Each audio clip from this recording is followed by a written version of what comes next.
농촌의 일상을 체험하고 수확한 농산물도 함께 먹어보며 힐링하는 농촌 체험관광. 농협 네트워크스는 농가소득 5천만 원 달성을 위해 농업인과 함께합니다. 농업인과 소비자의 또 다른 만남. 우리 모두의 농촌 체험관광. 검색창에 곱함을 치면 만날 수 있습니다.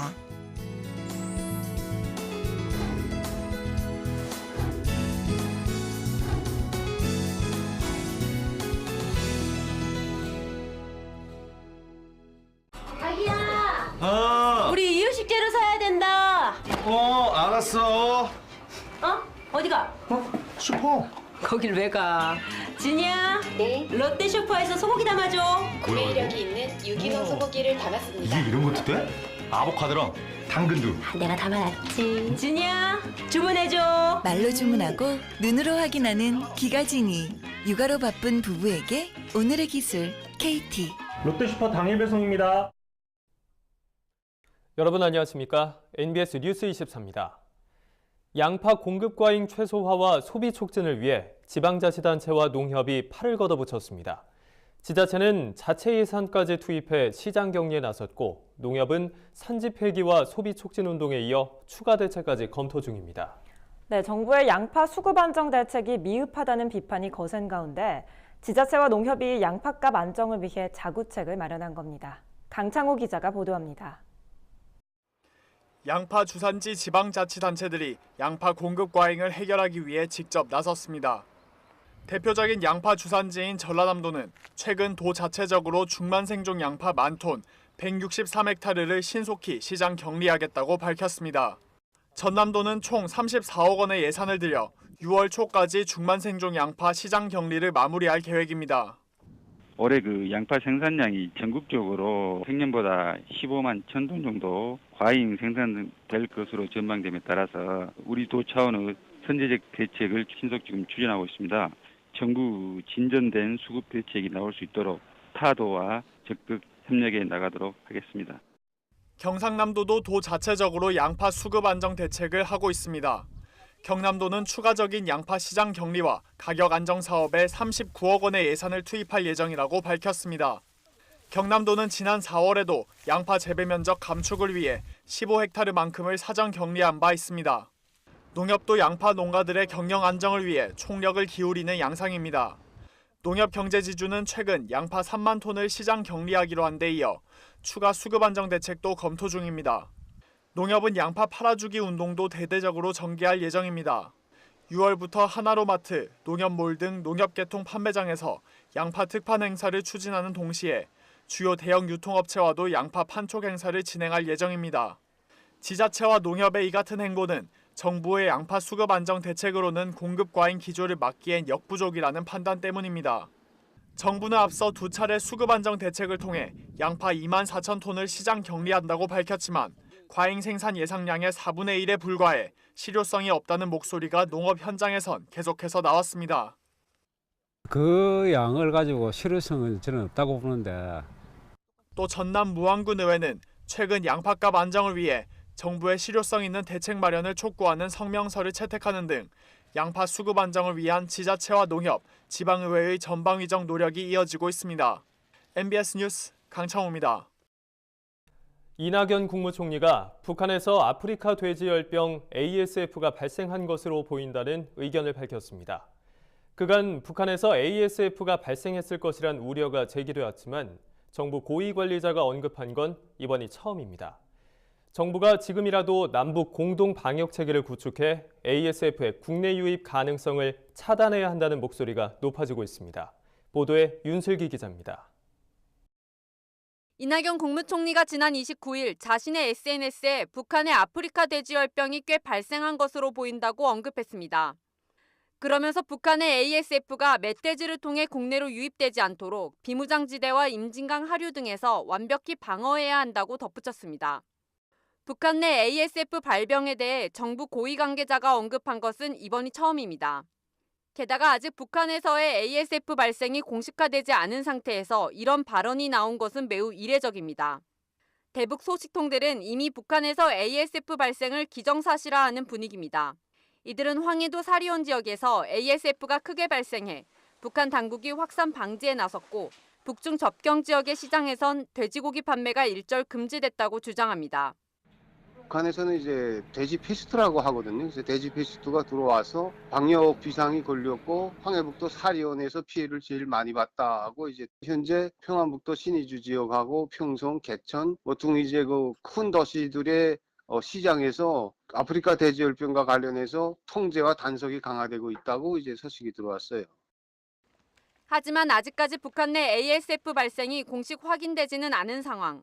정부는 남북 접경 지역을 통한 전파 가능성이 높은 만큼 경각심을 갖고 대비하겠다는 입장이지만 북한을 통한 ASF 전파에 대해선 별다른 대응책이 없습니다.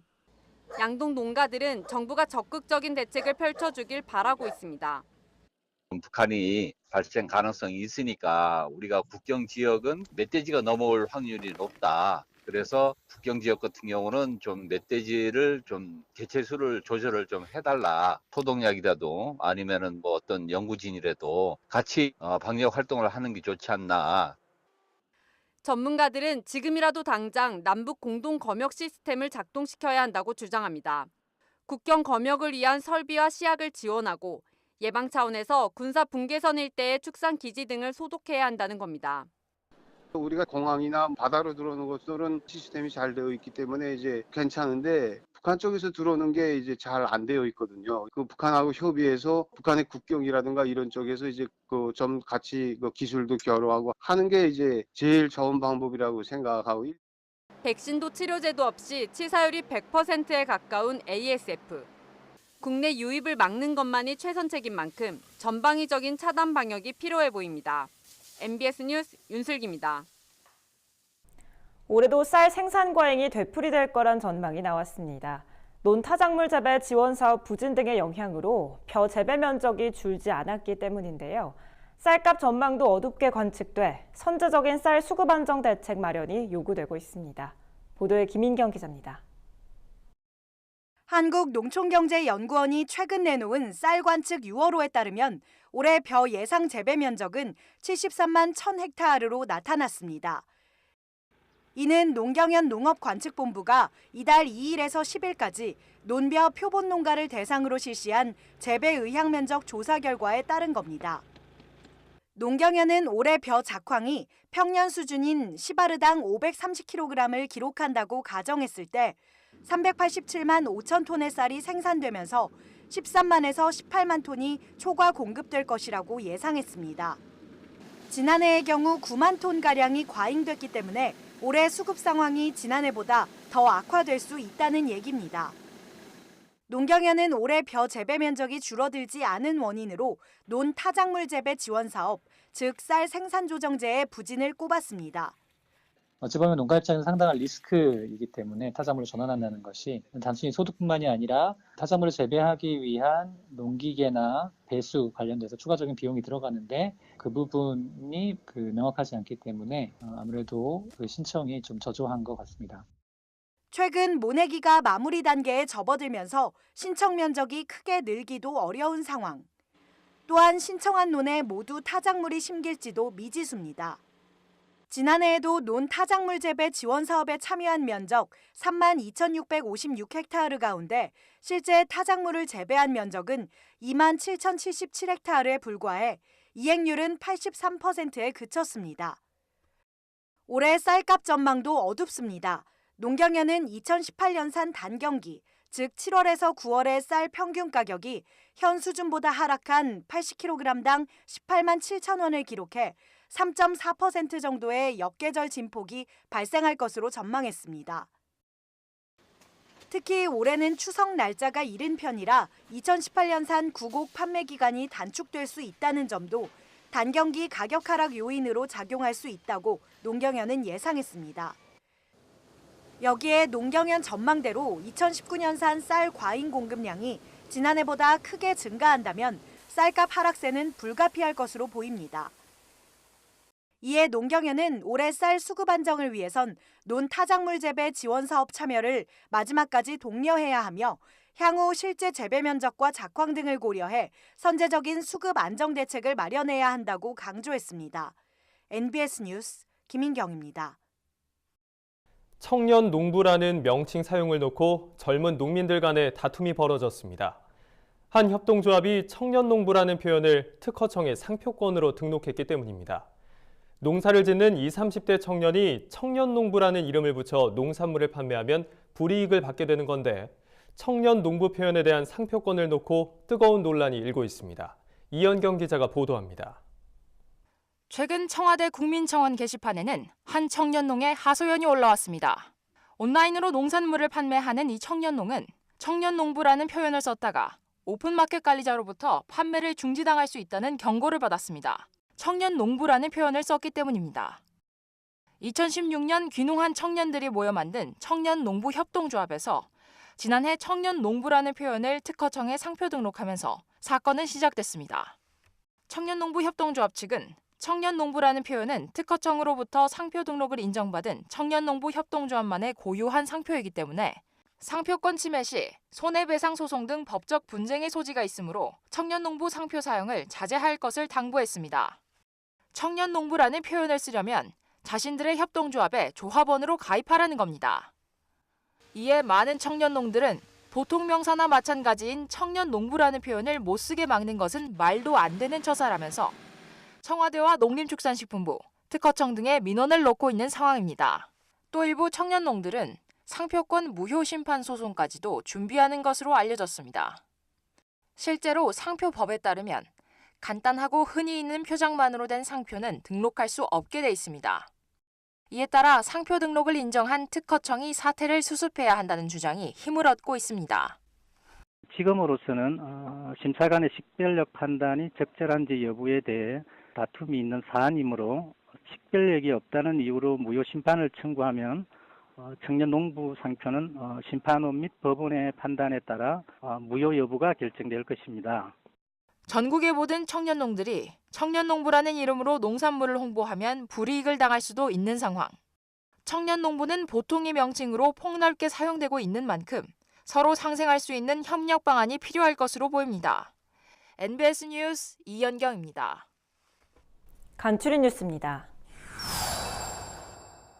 농민신문사는 29일부터 31일까지 사흘간 제14회 제주포럼에서 NBS 한국농업방송을 적극 홍보했습니다. 이 기간 농민신문사는 제주포럼 행사장에 홍보부스를 설치해 NBS 프로그램을 방영하고 농민신문사 임직원들이 직접 포럼 참석자들에게 NBS 홍보 책자를 배부했습니다. 제주국제컨벤션센터에서 열린 이번 제주포럼에는 국내외 전현직 정상과 외교관, 기업인, 전문가 등 70여 개국 5,500여 명이 참가했습니다. 농협은 30일 서울 중구 농협중앙회 본관에서 농업인 행복꿈틀 로컬푸드 확대 추진 결의대회를 개최했습니다.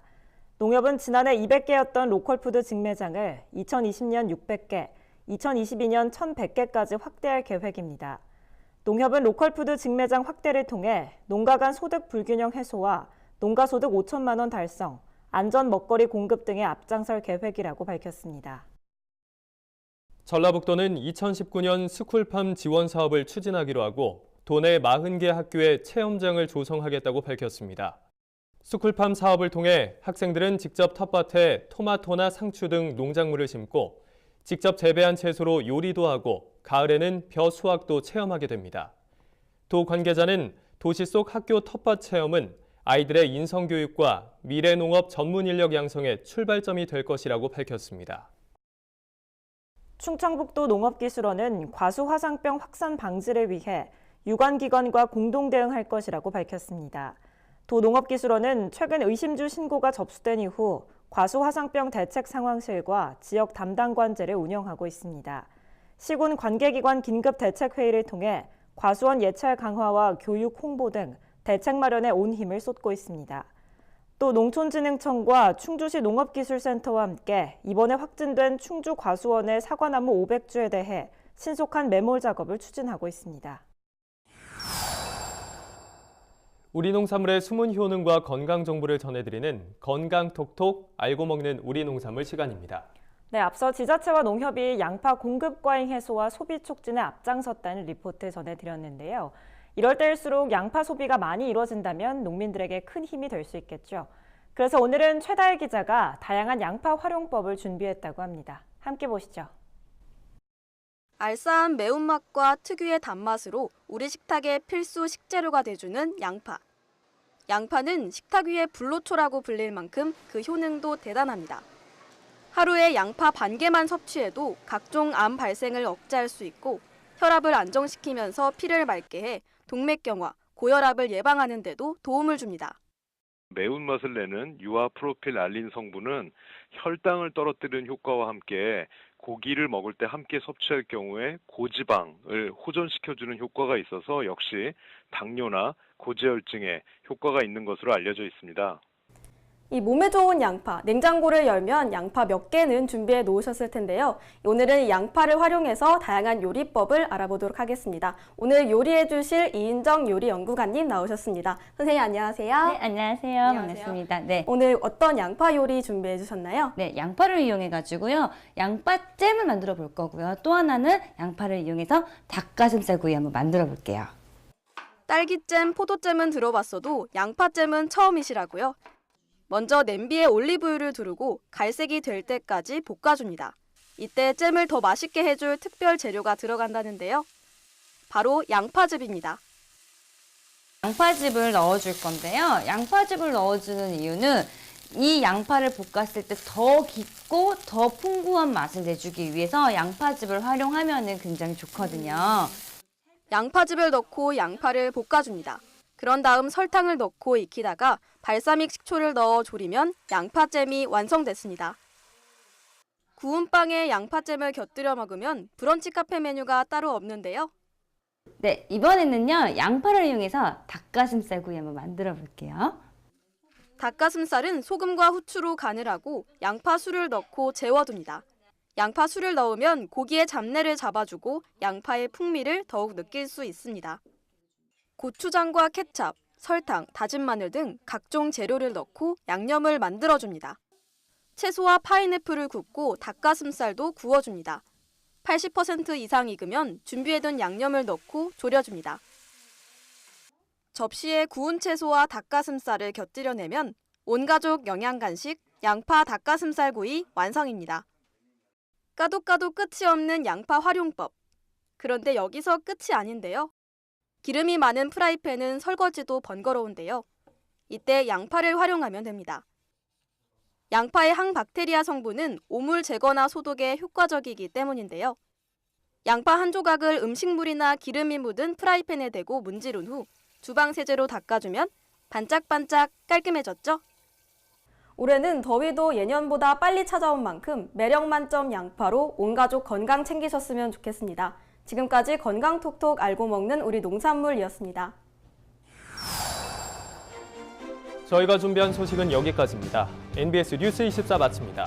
함께해 주신 여러분 고맙습니다.